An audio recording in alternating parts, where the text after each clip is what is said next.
summer's evening, standing on the mound. The ballpark's full of cheering crowd. Home team's back in town. With all Good evening, everybody. Welcome to another edition of the Painting Corners podcast. I'm your co-host Johnny C. with Aidan Smith, and here we're talking about the torment of Toronto haunting our dear co-host and his Seattle Mariners tonight. What could have been the 32-year drought, however, has been ended. The thirst has been quenched for those thirsty birds north of the border, and we're excited to see the young Vladito and the legendary George Springer skipping on over to take on the Dodgers up in the Rogers Center here tomorrow night. How you feeling, Aidan? I'm feeling a little rough. The Mariners bottom of the order hit 113 in this series. So when you really put it all together there, it's not hard to see how they lost the last 4 of the last 5 games here after picking up the first 2. But it really doesn't make it any easier. The barrage of punches aren't any softer by citing statistics like that, but it does contextualize that. Anytime you get to a game 7, anything can happen. Everyone knows that, and ultimately, I think the Mariners were in a position to win the game, but it wasn't just the 7th inning that resulted in them losing that game. There were mistakes that culminated to get them to that point where George Springer hit that three-run bomb, historic homer that's probably bigger than the homer that Bautista hit in the DS years ago. Probably the biggest homer since Joe Carter for Toronto. So one of the best home run calls of all time, anecdotally. Yeah, good call. And ultimately, again, I'm happy for Toronto. I think it's going to be Dodgers in 5 or Dodgers in 6. I do think that Toronto is actually a tougher matchup for LA in the sense that Toronto doesn't have as much swing and miss. And for starting pitching staff headed by guys like Tyler Glasnow, obviously Shohei Ohtani, Yoshinobu Yamamoto, and Blake Snell. Those 4 guys right there, there's a lot of swing and miss. So I think the Mariners might have had a few 10, 12K, games there if they had ended up in the World Series. But so yeah, who knows? Maybe it'll end up being a better series than it would have been with the Mariners. On the broadcast, they were saying that the Jays slug really well. So not only do they get on base, not only do they lead the major leagues and come from behind wins in 2025, but they slug the ball really well. They make their hits count. We saw that obviously the case with Springer, with a lot of Vlad's work earlier in the series. What's he batting? An ungodly 1.5 OPS. It's pretty crazy. Something like that. Yeah. He also is, I think he's hitting around 500 in the in the postseason from a cumulative standpoint. But Toronto also has the highest batting average, or had the highest batting average throughout the regular season. They hit 265, and the next highest American League team was Boston at 254. So that's an 11-point delta. And just to give you a sense, the difference between, Boston and Seattle, which is pretty substantial difference in contact ability, I would argue, was 10 points, right? So Boston hit 254 this season. Seattle hit 244. And to me, just from having watched many games for both of those clubs, Boston clearly had better contact ability over the full season with guys like Alex Bregman, Masataka Yoshida, of course, but they have multiple guys who can hit above 260 regularly, and the Mariners felt like boomer bust, a lot of punch, but it's a little bit of feast or famine with Seattle, so you're not going to get that with Toronto. You're right that there are hitters who slug, but I think Vlad Guerrero is a good example of that. He hits 30 home runs a year, but really he's just a complete hitter. I agree. That's what I'm looking at, too. When I'm thinking about the comparison, the obvious comp here for this World Series matchup, because it's foisted upon us by circumstance, is Guerrero Jr. versus Ohtani. The 2 dominant hitters of either ball club. And it's just not comparable when you look at the OPS and the home run count for Ohtani. But But then you see Guerrero. And they're saying this too on the broadcast. Actually, I think it was Lauren Shahadi with D-Row, and she was saying how surprised she was about Vlad in every category, that he is the leader of Toronto. That contract was the lightning rod for him. It wasn't the you're paid and now right off into the sunset. It was really a call to action, a call to arms for him. And he's the leader. He's motivated. He plays really great defense. He runs the bases well. Vlad Guerrero's really impressed me. And I think this was the year that I think we were all kind of waiting for it. We were all kind of waiting to see, when is Vlad going to like jump off MLB The Show cover and get out of this like this perpetual stasis, this almost like greatness purgatory of you haven't quite shown it yet, but we all know you've got it. We know you've got the numbers, the stats. We want to really see you deliver, though. This is the year. I think this is the year that launches him into the record books. Yeah, I mean, he was the runner-up for MVP in 2021 when he hit 48 bombs, hit 311, 6.3 F/WAR, but he hasn't been able to put it all together really since then. I mean, he had a great year last year, don't get me wrong, but it didn't feel like it had the punch that 2021 had, and some of that's the home run difference. So last year he only hit 30 homers, but he did hit 323. Anecdotally on defense also, I think one thing that is understated often is he has arguably the best arm at first base in the league. He's a good first baseman from a glove standpoint. He's good at stretching. I wouldn't say he's the best at it. But if you have let's say a bunt that goes toward first and it's hit hard enough where Vlad can charge in and throw home, a play like that, or maybe a guy turns that corner hoping no one's paying attention, tries to get to third base, there's probably not anybody at first I'd rather have making that throw than Vlad. Interesting. That's a good take. One thing about the slug I want to wrap on is that when you take Alex Call out of the equation with his 4 games and 7 plate appearances and his 4 at-bats, which I think kind of normalizes the comparison here. Sure. And you sort by slug descending, Shohei Ohtani's got a 634. That's the highest for the Dodgers. The next highest is a 585, 571 before dropping to a 486 at Tommy Edman. And those are all a reasonable number of plate appearances for the playoffs. The Blue Jays, meanwhile, you sort by slug, you got 930 for Vlad, 619 for Ernie Clement, 609 for George Springer, and now we're just hitting the 514 for Addison Barger, 500 for Dalton Varsho. To me, they're really spreading the wealth around. It's the tide that lifts all boats in Toronto. Something about that's interesting to me. And I don't want to get caught into this they're a scrappy bunch fallacy that I think we could say about Tampa Bay Rays or something like that, right? Or the Tigers for that matter. That's a scrappy bunch. What's interesting about Toronto is you're also looking forward to IKF coming up at the end. As we talked about last time, you're kind of looking forward to Jimenez and what he could do. But all of them have this capacity to really hit the ball when it counts and make some real contact. And that's exciting to see. Well, last year, I mean, they only had a handful of guys hitting above that 100 WRC plus or OPS plus, whichever you prefer, that threshold, which establishes you as a league average hitter, right? And Santander's had injuries, obviously, but most of these guys have been above average hitters this year, outside of Jimenez and a few other players. But I mean, Taylor Heineman, you have Joey Loperfido, Joey Bats, Say right? his name on the pod. Shout out our boy. I got the Joey Loperfido jersey on right now. Fans can't see it. Yes, sir. Yeah, he's also got the PC hat and the Joey jersey. Great combo. He was going nuts. The kid was going nuts after Springer's bomb. You love to see it. Well, and they've gotten a lot out of these different hitters, more than other organizations have. So Dalton Varsho's a good example of that, right? He was in Arizona for a while, and he's actually converted catcher.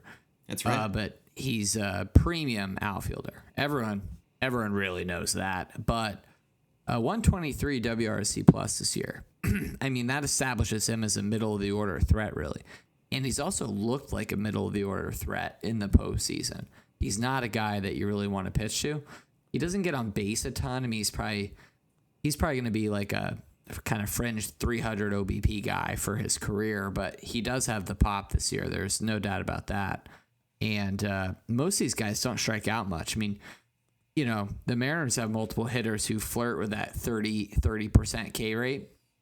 Vlad this year, 13.8 this year. He also actually coincidentally was 13.8 last year. But Bo, 14.5 this year. George Springer, 18.9. And these are guys packing punch. Alejandro Kirk, 11.7. So, these guys are hard to put away. The only player over 27% is Varsho, actually. So that makes this lineup deep, and it also pushes the starting pitcher out of the game just because they're working at bats. And just to clarify for our listeners out there, if you're just tuning in or just starting to learn about more of these advanced baseball statistics, WRC Plus it's an addition to WOBA. And as we've covered, what's WOBA, one of our articles at Painting Corners, WOBA is like taking OPS and emphasizing the situational hitting that's going on and how much you're getting on base matters, how much your slugging matters contextually. So it adds more meaning to it. Sort of like FIP adds more meaning to ERA for a pitcher. It's field independent pitching. WRC Plus is like saying, cool, WOBA, love it, but let's give it an easier visual where 100 is league average. And so every point above that means that you are 1% better or worse than the league average. So 101, you're 1% better than the next guy. 99, 1% worse, etc. And it accounts for ballpark, league, ERA, things like that. So it's one of these adding weights to a linear regression, trying to catch and deal with these different other variables that, batting average and ERA are a little Neanderthal about. Well, I think its best purpose and raw functionality is to compare you to your peers. That's right. So folks who are playing in the same league at the same time, right? And I think that's what gives the statistic relevance, because 25 years ago the league was hitting 268. Now the league's hitting 243. That's right. That's a substantial difference. So when you talk about George Springer hitting 309, for example, this season, that would be like a guy hitting, 334 25 years ago. That's exactly right. And 334 is a sexy batting average. So, I think WRC Plus is great. OPS Plus is also solid.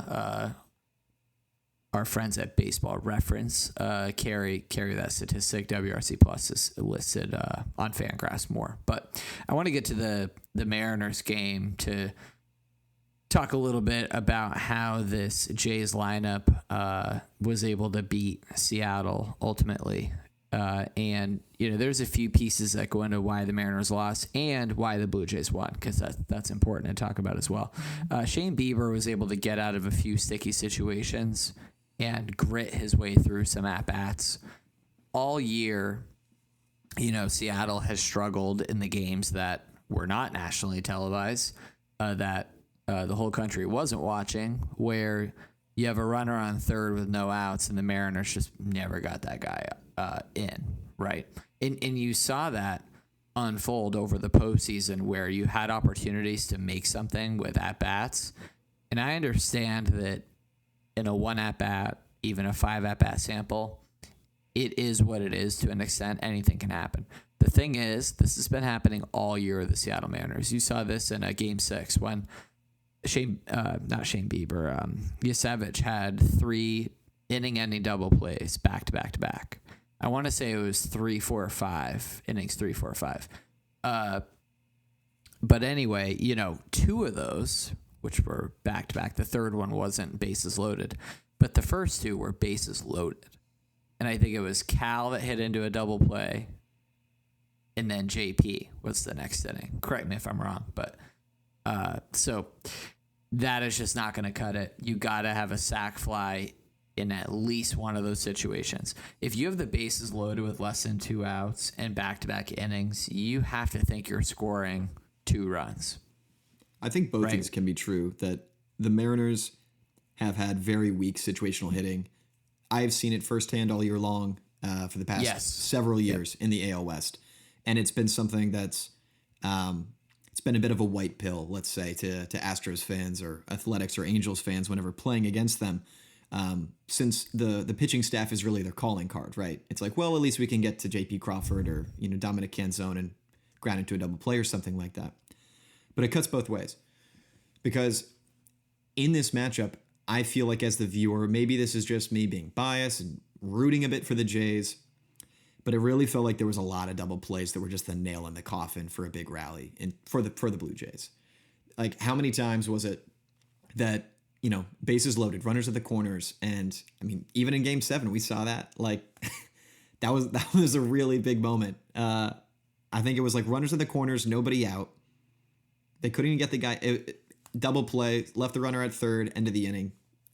How many times did we see that this series? Leading me to say that I know that everyone's a Monday morning quarterback, but you have to go to Andres Munoz in the 7th inning to face the top of the Jays lineup. There is no question. Yeah. And sometimes, like, the first take is just the right take. And I think this is one of those cases. Yeah, and when I heard someone else talk about their take on this in more detail, I really see the logic, because Munoz was actually not very sharp when he did ultimately come into the game. That being said, you got to throw your best guy. There's no other time where you're going to need him more than that in the game.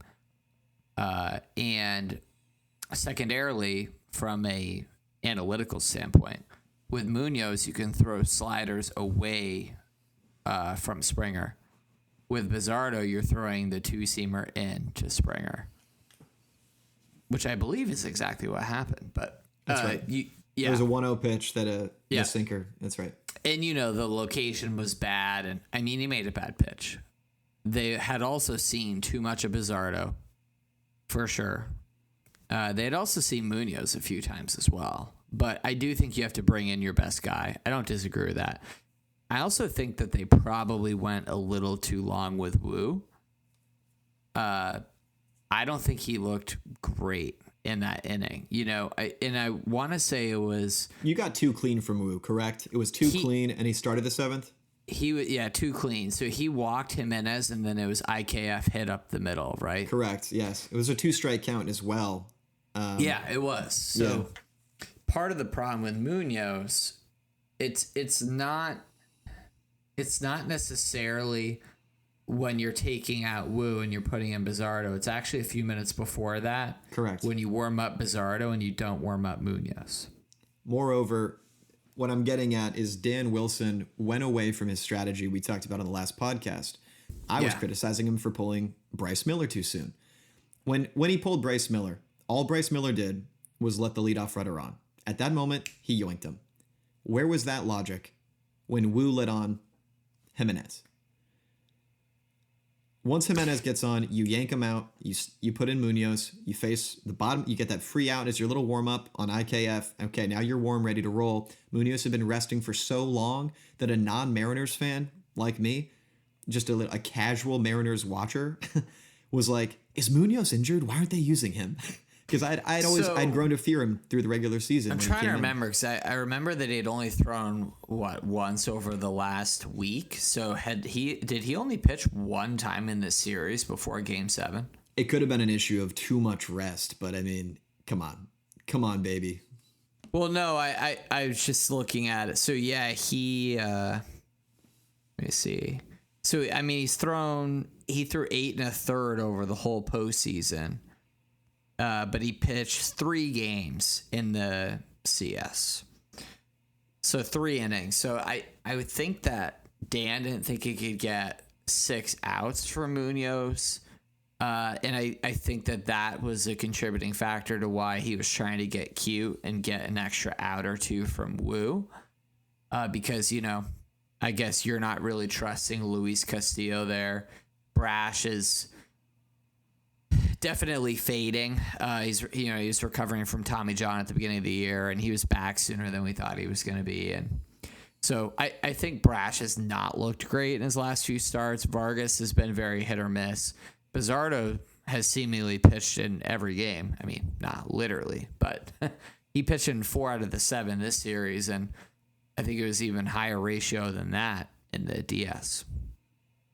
I'll give you my sense as resident not M's fan, where everything for me is an eye test, and I think from that you get this degree of honesty that's the gut reaction may mean something, or at least show a new wrinkle.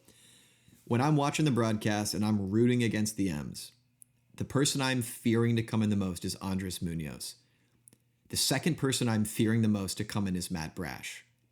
The third person I'm fearing most to come in is Gabe Spire. Mm-hmm. Yep. That's all I have to say. No, I mean, I agree. I agree. And ultimately, it wasn't a good decision. I also do think that they got themselves in that situation from other factors, but Dan Wilson made a bad call. I mean, the bullpen management is not great, and it stinks for sure. I mean, again, though, one of the big factors in losing this 7-game series and getting to a Game 7 is your ace, Logan Gilbert, was very bad in both starts. Very bad. At least Kirby looked a little bit better. He was rolling for a while there. Well, he never had his location though. He didn't. I'd never felt confident in him locating his sinker. He gave up 8 in the first start, so he got absolutely wrecked in that. No doubt. I'm talking about Game start. 7. Right. Well, what I was going to say is when you look at his stats with Logan, if you didn't watch the games, you might actually think that Kirby was worse because he had a 10-1-3 in 8 innings. Logan had a 7-7-1 in 7 innings. But if you watched all 4 of those games, you would know that George showed up for 1 game, whereas Logan showed up for neither game. Got it. Where was Walter? He looked very bad. Bryce looked good. Really good in Game 1. He looked okay in his other start, which was 5. Luis did not look good in his start either. So, yeah, the starting pitching did not show up. And that, you had said that's been the strength of this club. You're right on the money there. The thing is, when the strength of your club doesn't show up, do you really expect to win the series? When the starting pitching is supposed to be the anchor and the nucleus of your team, and you're carrying a 6.59 ERA in the championship series, do you really expect to win?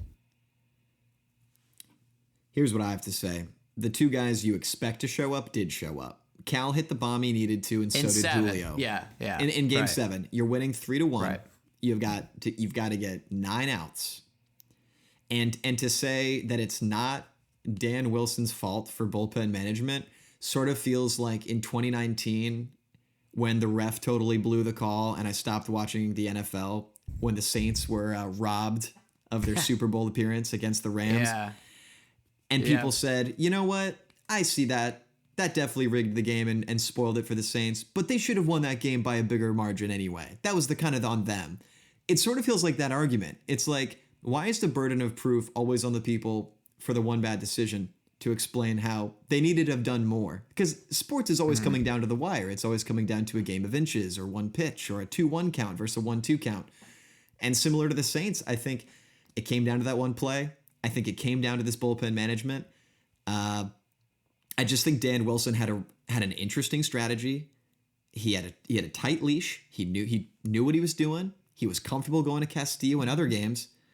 I mean, why not get creative? At least go for your tried and true. Please go Brash to Munoz, and first World Series appearance in club history might happen. The thing is, Brash didn't really look good in his last. So I do think you got to go Munoz there. I agree. Munoz 6, finish Bizzardo. Yeah, that's right. Yeah. And a lot of it, again, is, seeing the same relievers too many times. So I saw Eno from The Athletic put something out. It was something to the extent of, the Mariners had 25 situations over the series where a hitter was seeing the reliever for the 3rd time. It was something to that effect. That's way too many. Way too many. And that's not just with Bizzardo. That's also with Munoz and some of these other guys, depending on the matchup. So, I mean, you don't know what would have happened, but I think you feel better about the loss if you put in your best guy. If you put in your best guy and it doesn't work out, you did what you could. And on the other side of the diamond, totally opposite argument. The Jays, they just kept throwing the same two bullets that started working for them in the last two games. The old Varlin and Hoffman recipe. 35 pitches in game 6. Who needs it? Throw him in there. Well, I mean, I think what it comes down to is Schneider is really feeling the lack of depth in his bullpen, and there's only a couple of guys that he feels comfortable with. is really what it comes down to. Totally. And I mean, you're relying on Jeff Hoffman to go back to back. I mean, he didn't have a good year, and he's been pretty bad in the playoffs overall. I thought he looked fantastic these last two games. Oh my goodness. Oh, I mean, yeah, sure. Going to the fastball. Oh my gosh. He's still got a 5.17 in the postseason, though. I know. And I'm just looking at these faces on shoutoutbaseballreference.com of the Dodgers pitching staff. Just these shining halcyon cherubic faces. Cherubic, wow. Yeah, I know. And you looking at Shohei? Who are you looking at? I'm looking at Shohei, looking at Yamamoto. And then you've got this Cillian Murphy, Peaky Blinders looking ass, Tyler Glass now. Yeah, he's got a little bit of that for sure. He's Cillian Murphy for sure. Yeah. I don't believe he's actually a Los Angeles Dodgers pitcher. I think he's actually a Peaky Blinder, fun fact. Little known fact about Tyler Glass now. And I'm just looking at these faces and I'm thinking to myself, good God. Little known fact, Tyler Glasnow is actually a gangster from 100 years ago. Did you know? I just found this out. In England. Yeah. So where the But yeah, Hoffman threw 17 yesterday, and he threw 35 in game 6. Louis threw 13. Bieber threw 74. Bieber went a little deeper. I thought he was going to be out at the end of the third, just with, he was kind of having a tough time, but Schneider really needed that length from him. But you're right. Julio and Cal did have big games, and that's what you need. I mean, again, the bottom of the order discrepancy, the stat that I started with at the beginning of the call, the pod, the Mariners hit 113 with a 365 OPS for the bottom 3 hitters in the series. The Blue Jays, to contrast this, hit 284, 338, 500 through 83 plate appearances. 4 homers, 4 doubles, 12 RBI, spots 7 through 9. So there's another issue there, right? And a lot of that was off the starting pitching that was, very bad, which we covered. But it is really gut wrenching to see the Mariners fall short so close to the World Series. But once they got a few runs, it felt like they were resting on their laurels a little bit by not putting up another run or two. And they had opportunities to get run 4, run 5 in there. It didn't happen. And you could feel how exposed they were by not grabbing an extra lead. I want to say they had guys on the corners. I don't remember the particular inning, but they did absolutely nothing with it. And you could feel things shifting a little bit, right? Oh, we should have gotten a run there, but hey, we're up 3-1. And then, you saw Jimenez walk, IKF gets a hit. You're like, this isn't great. Or actually, Jimenez had a sacrifice bunt, didn't he? To get the second and third. Yeah. Jimenez was the sacrifice bunt, I think. Barger got on. Barger, IKF, and then Jimenez sacrifice bunt. Who needs to click for you in Toronto to have a shot against the Dodgers? The starting pitching. Yeah.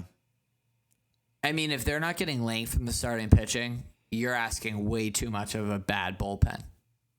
Now, what about the whole Berrios thing that Schneider tried out in Game 7? The whole which thing? Sorry. Berrios? Pardon me. Chris Bassett. the other Yeah, dude. yeah, because Barrios isn't on the roster, right? That's right. Throwing Chris Bassett was interesting. I think it reminded me of, Wilson trying to chuck the kitchen sink of Luis Castillo out of the bullpen. Is there any like mix and mash, some Tampa Bay Rays like starter versus closer creativity we can get with here? I mean, I think you continue to deploy Bassett where he can get you 6 to 9 outs. When you have a starter who gets knocked around a little early. I mean, the thing is, Yasevich can pitch, 70 before you see this stuff lose its sharpness. The velocity falls and the RPM start dropping on the breaking balls. So it seems to be 70, 75 is the spot. And Bieber, got to the low to mid 70s yesterday. I think it's going to be tough for these guys to get 5 innings against this Dodger lineup. And I think that's what's going to kill them in the series is the Dodgers' ability to keep innings going, similar to the way the Blue Jays do. The difference being the Dodgers have the pitching to match this Toronto offense. Toronto does not have the pitching to go toe-to-toe with this Dodgers lineup. Nice chiasmus. Probably a good way to end that. I think I'm eager to see what's going to happen with. You could almost make like a drinking game out of it. Like how many 1-pitch outs can the Blue Jays get? So for Toronto, you want to be keeping a log of that. Maybe mark your bingo cards. Get your party started right. Every 1-pitch out your Blue Jays starter gets. Do a victory dance because it increases your chances 20% to victory. Get the Apple TV live stats going, powered by GCP. Yeah, I think we should do one of those, Super Bowl square things, for the World Series, but it's only starting pitcher outs, right? I think I'm very curious to see. Let's say the series goes, 5 games. How many of those 5 starts does the Jays starter get 15 outs? I also want to say, too, the Rangers calling card in 23 was an offense that could just outmash anybody with 10 runs against their 7, right? However, Eovaldi and Jordan Montgomery stepped up big. You had 2 big arms step up big. It wasn't really the bullpen. Obviously, it wasn't the calling card, nor the starting pitching, but they did have 2 World Series aces emerge. Eovaldi's always been great in the playoffs, right? And the regular season, too, when he's healthy. So with that in mind, the Blue Jays, if you had to hone in on, say, their 2 starters, because if their calling card could be, let's say, slugging and offense, and they just need 2 arms to make it, to win, I think you got to see Gausman step up big, and you got to see Bieber continue to step up. If you get anything from barking at Schneider Scherzer, that's bonus, baby. We'll happily take it. And I want to see Ernie Clement hit a bomb. I just want to see it. I just want to know he can do it. I mean, Ernie's been raking. I know. I just want to see him hit a bomb, though. he's been hitting for sure. So I mean, not having Nate Dogg is a lot different from having Nate Dogg. So I just want to clarify that. That's a huge difference because he's such a stud. But Jordan Montgomery, before his career completely fell apart by missing that spring training, among other things, but missing that spring training seemed to be the beginning of the end for Montgomery. But I mean, those 2 together were incredible. The Boris curse. You're not going to see that every year. I hope Gausman gives the Dodgers a run for their money. I think expecting that out of Bieber is asking probably too much. I think it's more likely that Max Scherzer gives you another crazy start than Shane Bieber. I mean, wow. What if that's what this thing comes down to? He's your Jordan Montgomery. Max Scherzer. goes, and I don't want to 6. No shade, no shots fired at Jordan Montgomery, but I don't want to like dim the esteemed career of Max Scherzer to a Jordan Montgomery World Series comp. I'm just saying the context of his age. Yeah. You get what I'm saying. Cool. I do. Cool. I do. Necessary oblations have been performed. Yeah. I don't think Scherzer is in the same league as Jordan Montgomery, but at this point, he is 41. He's not the same guy, but he's still a dog. He's got plenty of dog in him. I think if we did an X-ray, we'd see multiple pit bulls on Max Scherzer's Max Scherzer's X-ray. So I just wanted to correct my other statement too. Is I don't think Ernie Clement needs to hit another bomb. I'm talking about Nathan Lukes. Is it Lucas? I need some help with I think it's pronounced Lucas. Yeah, I think there's 2 syllables in there. They got an invisible short vowel hidden on one of those consonants for me. Let's wrap it there. That's all we got for y'all tonight on the Painting Corners podcast. We're excited to see what happens in the Rogers Center tomorrow night. Starters TBD, but we can all imagine who it would be. I think it's going to be a Gausman-Yamamoto matchup to start. We'll see. Eagerly tuning in. Keep an eye for those one-pitch outs. Toronto fans and Dodgers fans, strap in for a wonderful show. Johnny, Blake Snell is going game 1, isn't he? Blake Snell is going. I think it's Snell. So anyway, we'll see you guys Friday. Looking forward to it. Stay tuned, and thanks for listening again to the Painting Corners Baseball Podcast. Johnny C, Aidan Smith. Seasons ebbs and flows, losing streaks and winning ones. They're talking about it all. Listening to Painting Corners, a baseball podcast with insights for you. Listening to Painting Corners, we got hot takes and different points of view.